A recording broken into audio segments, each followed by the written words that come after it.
进前的风台山岛里是甲高雄真侪树仔拢甲扇倒去，即摆呢，因为遮的树仔是拢集中放做伙，颠倒是互一寡蛇类有所在通好去比。伫个10月14暗时的时阵，有一个查甫囡仔伫学校附近拿枪去互清德司甲夹着，即摆是爱住院治疗1礼拜。学校方面是来表示讲，会针对校园来借火防蛇，避免搁再发生意外。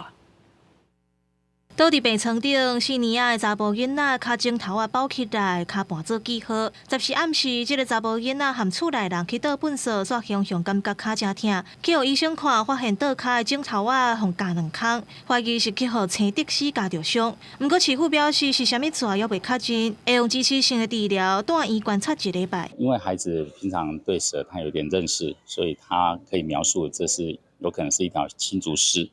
那么马上去送医去做治疗。这几年就是偶尔会有一次啦，就是在民众在那个河堤公园活动的时候会看到，那看到一尖叫，那个蛇就往水沟钻了。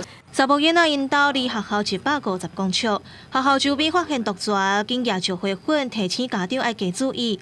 封街地点嘛有志工咧野石花，无排除是风太过，真侪树仔倒去集中放做伙，刷电到增加人甲蛇接触的机会。卫生局统计，风太过后，毋但即个查甫囡仔，另外佫有2件互蛇夹着伤的案件，加在伤势拢稳定。